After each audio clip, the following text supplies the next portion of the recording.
What's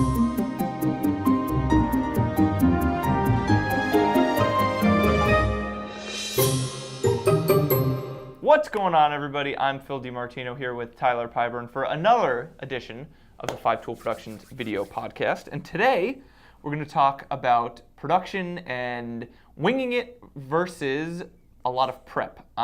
Like this episode, we are winging it. We are kind of, no. Yeah, we prepped a little bit before. Prepped a little bit. I am a pretty organized person. Mm-hmm. I do not generally like winging it. Yep. So this, I might be a little biased on this topic. But I think I can see the benefits and potential costs for either approach here when it comes to going into a shoot and getting things done. It's funny because I'm not so far on the other end of the spectrum. I'm also organized, but I also tend to lean on the side of don't over-plan ahead of time, because I like the spontaneity of things, the way things kind of come out, the way someone says something versus something super scripted and rigid. Sometimes I don't feel like that lends to too much authenticity, I should say. So I lean more towards that side a little bit more.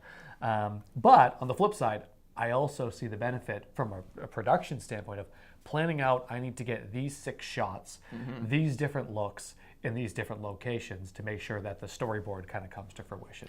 Right, and I think that there's a couple of different parts to it here. So I think what you just mentioned is really important. Like, what are you going to be, what is your end product? What's the main thing that when you leave here today you have to make sure you're able to create? But we've talked a lot in the last year, or maybe, basically since we started this company, about distribution and all the different places you need to have content and creating different things for different channels.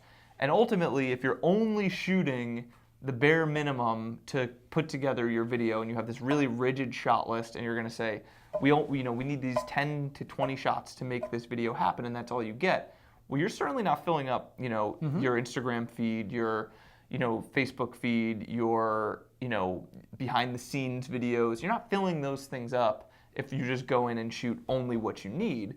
So the creativity and the kind of spontaneity allows you to do the stuff that in the past, in old media days would have ended up on the cutting room floor, might end up on the cutting room floor for your main project, but it will still feed kind of the marketing machine if you approach it thoughtfully, right? So here's the thing. I mean, we said this, one of the very first, probably, I don't remember what episode it was, but one of the first handful that we filmed of these, probably about 2 years ago, we said talking about documenting versus creating. Yep. And we said it before Gary Vee was saying it. We were talking about it. We picked up on what he was doing and what Casey Neistat and what those folks were doing, and then it kind of became a thing. But with the whole documenting thing, you're just capturing what's around you and then saying, okay, now let's piece it into a story so people can see. Now, on the flip side, there's definitely a part for, you're not going to create a campaign video or an advertisement for a TV commercial.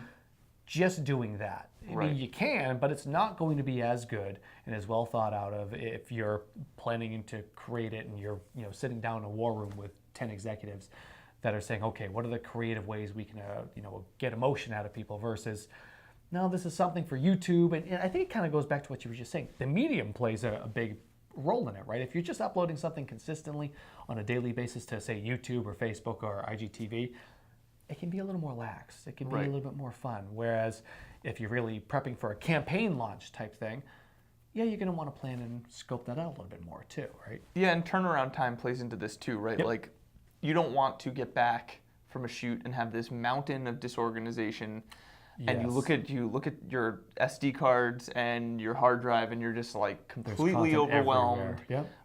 If you have a tight turnaround, you want to be able to get back from your shoot and know, like, maybe this shot didn't work and this one did, but everything I have here is relevant, right? So if you have a really tight turnaround for a really specific project, absolutely, you want it to be that way. Whereas, if you're like, we're going to go in and, yes, we have this main product that we want to do, but also one of our big things, and it has been since the start, is trying to be really efficient. We say create smarter all the time, and we want to try to be more efficient about how we do things, which means if you go in for one shoot, you're not going to leave with one video. You're going to leave with, the core anchor piece of content that you want, but also in addition to that, you're going to get a lot more out of it that's going to feed your machine in other ways.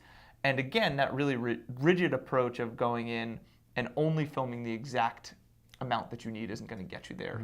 So I don't know, there's definitely a balance to strike, but I think especially in this day and age where you have to fill so many channels so much of the time, allowing that camera to roll a little more and trying to be a little more creative and just documenting a little more and trying to think a little more creatively. I mean, it totally depends what you're shooting to. Yeah. But allowing that to roll a little bit more and get a little more footage than you necessarily think you need is probably the way to go, especially since storage is so cheap. Well, what's interesting too is, you can also say, from the production team side of things, if we go into a job and we say, okay, we're scoped to do A, B, and C, and then the client comes in, hey, do you mind doing X and Y while you're here? Yes, the cameras are up. Yes, we can do this.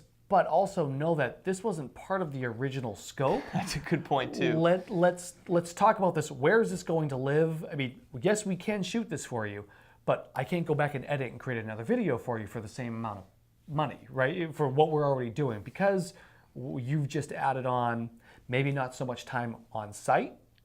That hasn't changed, but time in post-production has been added, right? We've added another 5 hours of post-production, and that's not easy to do, right? I mean, people are busy. We got to make sure that we can account for it, really. You're right, and it happens all the time if you go on a shoot and it's like, well, the cameras are here, so let's just get more. You're like, yeah, we can get it, right? Yes. And we're scoped for a certain amount, but we're not necessarily scoped for this. And it's not just like a scope question also. You raised it a little bit, but it's like, who is it for? Yep. Where is it going to live? And why? Right? Why are you creating this? And I think a lot of times once the lights go on and there's a camera there, people get a little bit excited and they're like, oh, we should knock this out and this out and this out. So-and-so's here today, bring him in, right? And sometimes that works, but sometimes it's like, slow down a second and let's actually think about, like, should we be making this a video, A, and B, does it need more planning? Is it going to be crap if we do it this way, and it's actually going to be good if we take the time to prep and come back in a week? Yep. Exactly. And one of the things we've actually started, you put a line in the contract, we were looking at it this morning, about we can capture for a future project to be scoped later. Right. Right. And I think that's the way to kind of approach it from the end user side of things, the client side of things. If you're a company that's trying to create content, if you've got whether it's us or another production company coming in to film and record and document things for you, say, okay, yep, we're creating these 6 videos, we're doing these 8 interviews, and we're getting X amount of B-roll. Great. While you're here, could you also capture all this just because you're here and you've got an extra hour of time in between interviews? Grab these 2 interviews and shoot some of this B-roll. We know later that we're going to scope this project for later, but just, can you help us out and gather it right now? I think that's the best way to approach it. I agree. Because it's, yes, you want to leverage the time want to make here. the most of the time. And also, I mean, in the office, it's tough to say, I'm going to close off our boardroom for the entire day for a second time. Right. Right? We go to one company that they literally never have conference rooms available. Yep. Right? So it's tough to say, can I put a lockdown, a hold on, one conference room for an entire day of filming? It's not really possible. So if the backdrops are set up, the cameras are already set up in white balance, you want to make the most of it. Make the most of it, right? Yeah. No, I agree. I think the biggest thing at all times is like setting expectations, right? You mentioned like making it clear and upfront, and setting expectations, but also being willing to be a little bit flexible. Probably the key. Yep. For everybody, all parties involved. Cool. No question about it. Well, let's wing it. All right, we'll see you guys next time. That's hoping the easiest way. I wasn't sure. I wanted you to wing the outro. He's Phil. I'm Tyler. Thank you guys so much for tuning in. We're 5 Tool Productions. We'll see you next time.